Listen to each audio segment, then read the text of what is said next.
Madame, mademoiselle, monsieur, bonjour et bienvenue dans ce 26e numéro du magazine de la FDV. Bonjour à toutes et à tous et tout de suite retrouvons les titres du numéro de ce mois avec Gérald. Alors, au sommaire, nous commençons comme d'habitude par un adage. Il s'agit cette fois d'une expression latine, l'expression sui generis. Vous seront ensuite présentées les actualités développées ce mois dans le magazine et la gazette de la FDV, puis la présentation de l'un des grands arrêts de la jurisprudence civile, et enfin, après l'extrait de l'interview juridique du mois, nous recevrons Yann Bergeau pour évoquer les matinées du e-learning, une série de conférences autour de la e-pédagogie.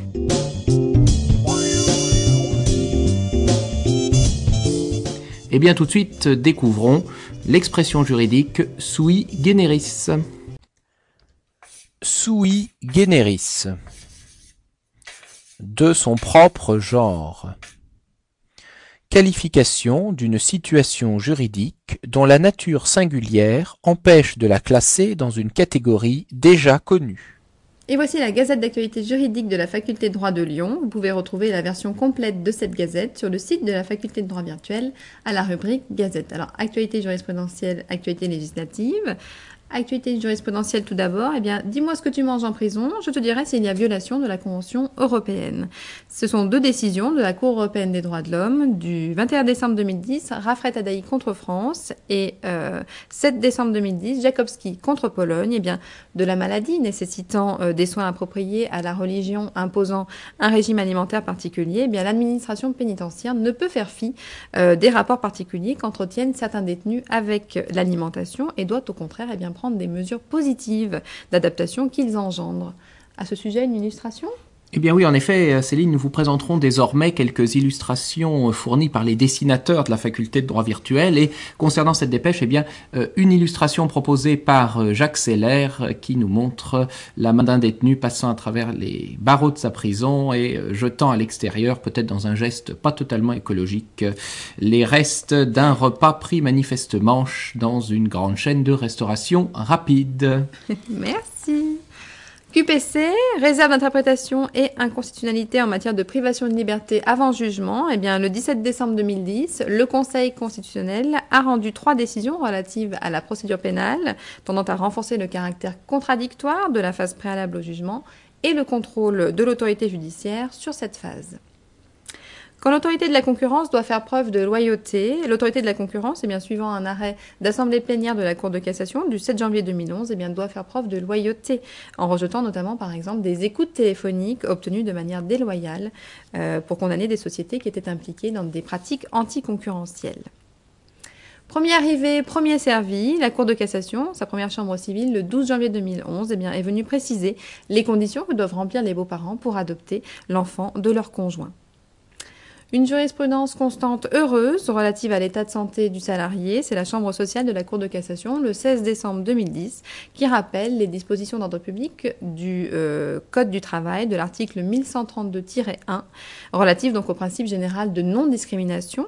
Dans cette affaire, il s'agissait plus particulièrement eh bien, de la situation visant l'état de santé ou le handicap du salarié. La clause de conscience, s'émancipe de la sphère purement journalistique. Chambre sociale encore de la Cour de cassation, 26 janvier 2011. Eh bien, cette clause de conscience, à l'origine spécifique au contrat de travail du journaliste professionnel, eh bien, peut s'étendre et peut être licite à d'autres salariés.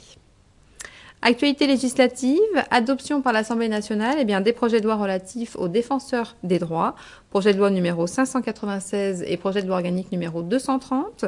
Les députés ont adopté en première lecture le 18 janvier 2011 eh bien, les projets de loi organiques et ordinaires relatifs aux défenseurs des droits, cette nouvelle super autorité administrative indépendante dans le paysage des droits fondamentaux. Et Gérald, je crois, va vous présenter sa nouvelle tenue.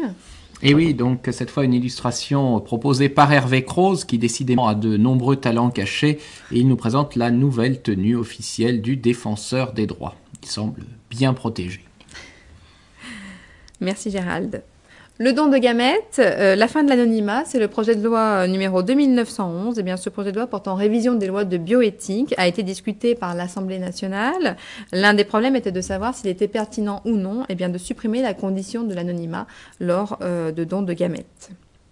Et enfin, la rémunération pour copie privée gagne de nouveaux supports. C'est la décision numéro 13 du 12 janvier 2011 de la Commission chargée de déterminer la rémunération pour copie privée, donc qui a rendu cette nouvelle décision afin d'ajuster les règles applicables à l'évolution des technologies et aux usages en la matière. Voici pour les brèves de ce mois. Je vous propose tout de suite de retrouver Gérald pour le grand arrêt du mois.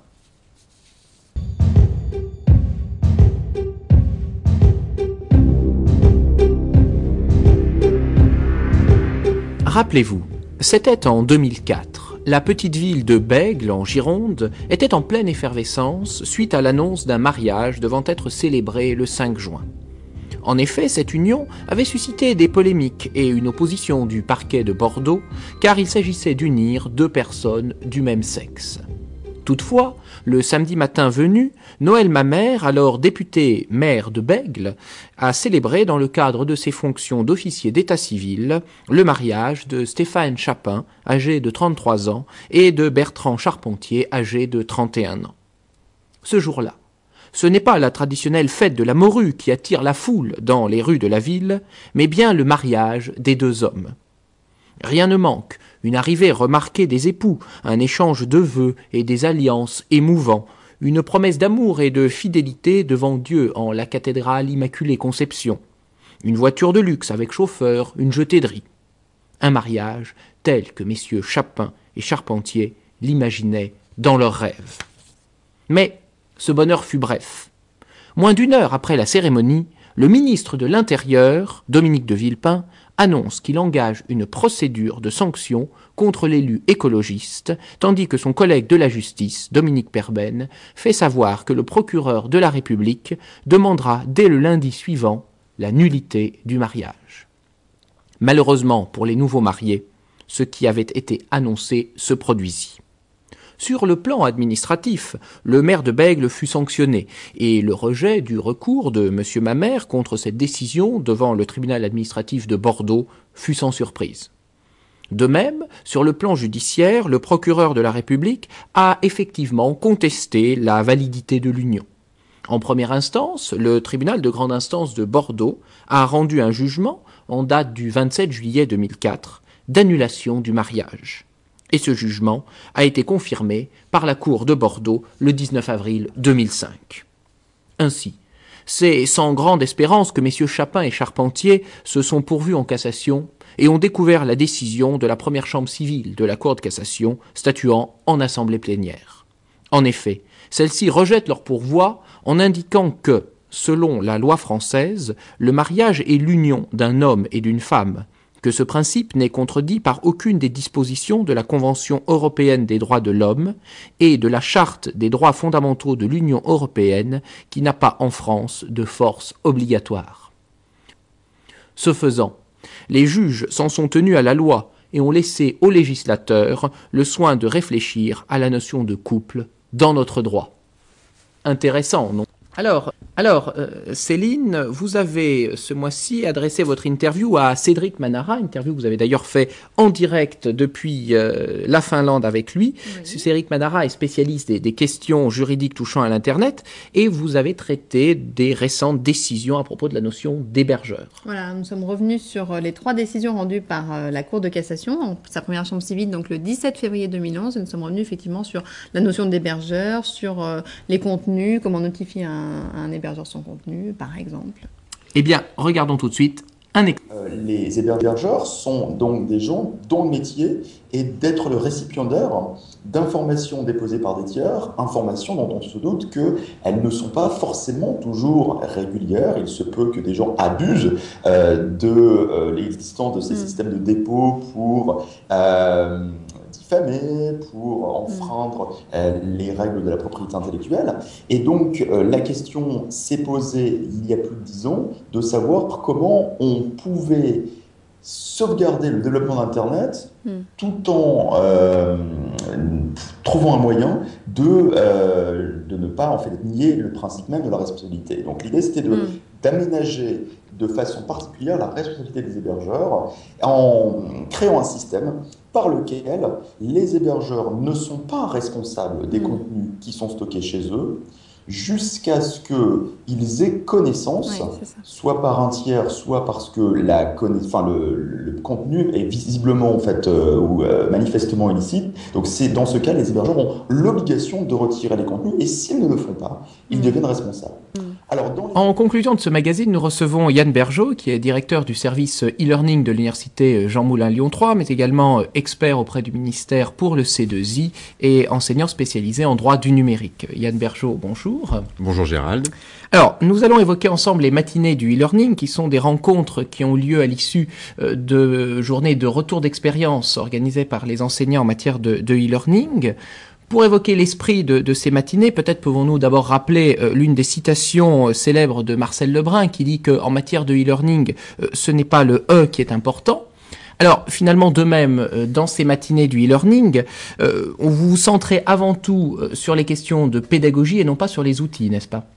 Exactement, puisque on se rend compte aujourd'hui que ce n'est pas tant la formation aux outils qui pose difficulté pour les enseignants. Les enseignants peuvent s'auto-former, découvrir par eux-mêmes les outils. On se rend compte que la grande difficulté pour nos enseignants, c'est de savoir comment enseigner avec ces outils et donc comment adapter leur méthode pédagogique grâce à ces nouveaux outils numériques. La pédagogie s'en trouve impactée, la façon d'enseigner s'en trouve impactée et c'est notre, je dirais, angle d'attaque dans le cadre de ces matinées consacrées au e-learning, ce sont les méthodes pédagogiques. Alors donc à ce sujet, donc le 8 avril prochain se déroulera donc la 3e matinée du e-learning, donc sur le thème du screencast. Alors après avoir abordé le diaporama et le podcast, alors comment vous choisissez vos thèmes et peut-être nous expliquer un petit peu ce qu'est le screencast ? Alors, le screencast est la capture vidéo de ce qui se passe sur l'écran de l'utilisateur qui génère cette vidéo. Donc, c'est un outil, un impact, je dirais, démonstratif relativement important puisque ça permet, au lieu de faire de longs discours écrits, de retranscrire directement par l'exemple une méthode, une façon d'aborder telle ou telle problématique. Alors, comment avons-nous choisi nos thèmes ? Je dirais qu'on a une vue un peu, je dirais, on a essayé de progresser en partant, je dirais, de la base étant le PowerPoint étant le diaporama plutôt étant quelque chose que tous nos enseignants maîtrisent aujourd'hui au niveau technologique. Et là, ça nous a apparu un point d'entrée intéressant en communiquant auprès de nos enseignants pour les amener à venir à ces matinées en leur disant, voilà, ce n'est pas tant la question de la production de l'outil diaporama qui est intéressante ici, mais c'est la façon dont on va le produire et qu'est-ce qu'on va mettre à l'intérieur. Le podcast, parce qu'on commence à avoir aussi un certain nombre d'usages, second temps, des enregistrements audio de cours, en mixant éventuellement aussi de la vidéo, en mixant des PowerPoint. Donc, il nous paraissait aussi intéressant d'aborder cette question-là. Et puis, en arrivant au screencast, et la fois d'après peut-être de mind mapping, donc voilà des choses de plus en plus pointues, je dirais, en montant un petit peu en quelque sorte en difficulté de l'outil. Et finalement, en avançant vers l'innovation, on voit bien que finalement ces matinées sont doublement innovantes de par la façon dont elles abordent les thématiques, mais également le cadre dans lequel elles s'organisent, puisque c'est un cadre à la fois mutualisé, en inter-établissement. Alors j'allais dire, comment on organise aujourd'hui quelque chose en inter-établissement, et puis est-ce que cette inter-universitaire en e-learning, eh bien ça fonctionne ? Alors, l'interuniversitaire en e-learning, ça fonctionne dans la mesure où on se rend compte que la pluridisciplinarité retrouve tout son sens en matière d'e-learning parce que on se retrouve totalement sur des problématiques, des approches pédagogiques qui sont relativement communes. Alors après, comment cela s'organise on va organiser ça et on organise ça plus concrètement. Je dirais c'est plutôt par des contacts personnels que l'on a avec différents établissements avec qui on a l'habitude de travailler, qui sont relativement innovants, tels l'INSA, le NS, Lyon 2, voilà, etc. Et donc, je dirais que c'est pas dans une structure, c'est de façon relativement informelle que l'on travaille, en fonction des besoins des uns et des autres, et en essayant de garder trace de tout ce qui est fait lors de ces matinées du e-learning, pour après les exploiter dans un second temps, dans le cadre de modules en auto-formation. Mais ça naît quand même sur une initiative qui est véritablement en inter-établissement, mais sur des établissements bien ciblés, en gardant à l'esprit que, bien évidemment, on sera amené aussi à accueillir d'autres établissements qui désireraient rejoindre notre initiative. Voilà, donc finalement, on peut dire que c'est de toute façon une initiative ouverte et je crois qu'on peut inviter toute personne intéressée par la pédagogie en e-learning à rejoindre notamment donc cette 3e matinée le 8 avril prochain qui se déroulera à Lyon 2. Voilà, Yann Bergeau, merci beaucoup pour votre intervention. Merci à vous. Quant à nous, merci de nous avoir suivis. Nous vous donnons bien sûr rendez-vous le mois prochain pour un nouveau numéro du magazine de l'AFDV.